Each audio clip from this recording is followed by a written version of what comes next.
Okay, I'm live. Clock is about to start, I'm sure, so I'm just going to use this time as much as I can. So I'm pretty honored to be the first in the Edu section, which is a pretty rich section in your usual education conference.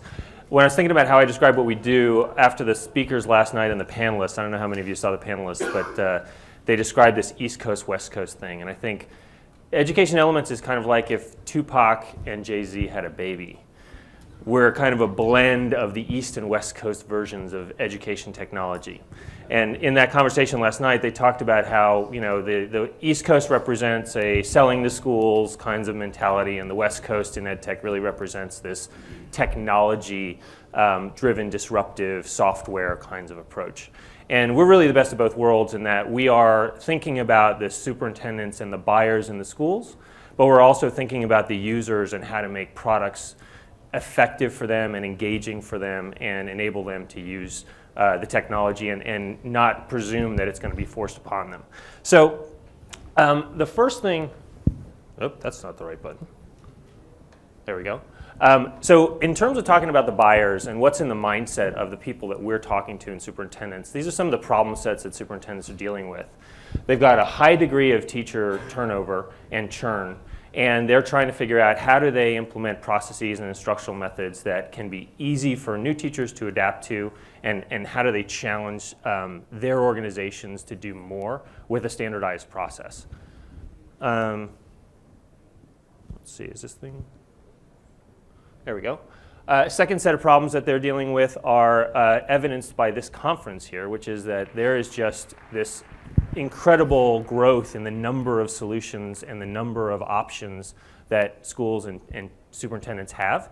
And they need help making sense of it all. And so we have a function that enables analysis and curation and recommendation of some of the latest in the digital curriculum space.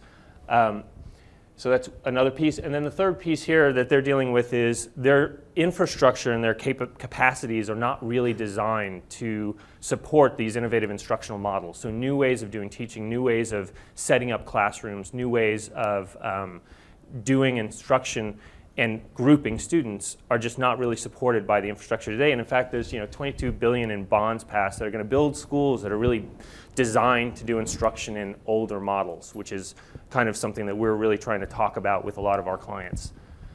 So what we've done over the last few years, we're working with about 50 schools across 18 districts today, and we've learned a lot in implementing blended classrooms for those schools. And a lot of what they need to be effective is software that enables them to engage with data and create a data-driven culture.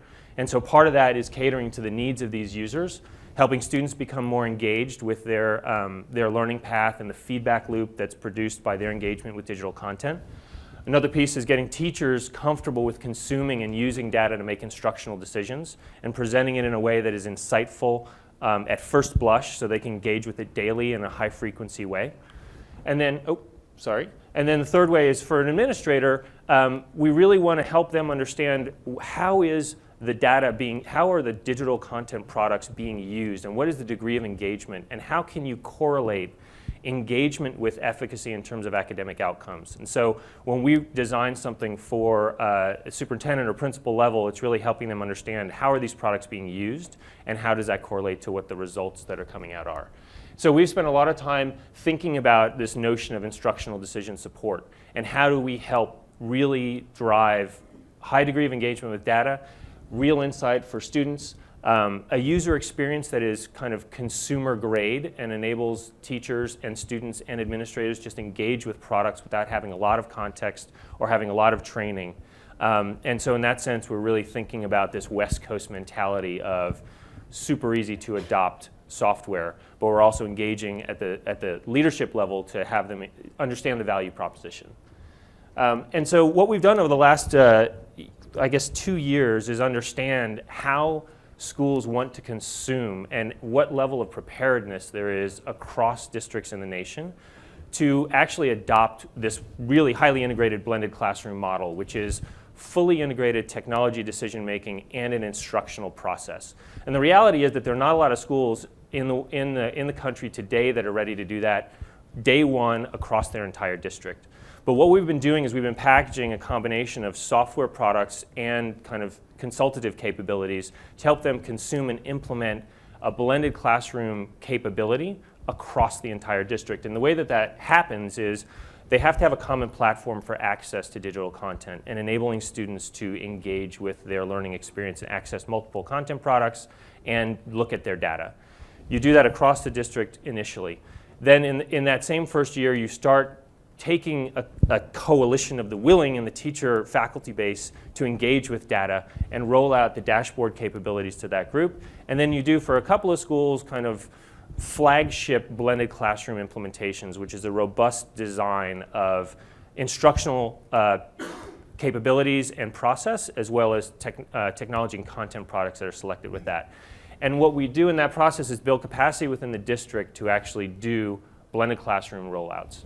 And over the course of a 3 to 5 year period, there's a great narrative for a superintendent to be able to tell to go fully blended, leading with a platform and technology, but ultimately doing all of that hard work of change management and transformation to really deliver efficacy in terms of a fully integrated blended classroom and the process that goes along with that.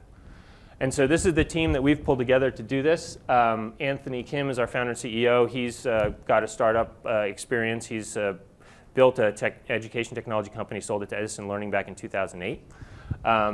Shelley Taylor is our COO. She was very instrumental in the growth of Starbucks in its early stages in the West Coast and in China, and most recently was with Disney English. And I'm kind of a resident startup junkie. After doing several tours with Accenture early on in my career, I was with Tellme Networks, which was sold to Microsoft in 2007, and most recently with Jawbone, and kind of had kids and realized there was some important work to be done.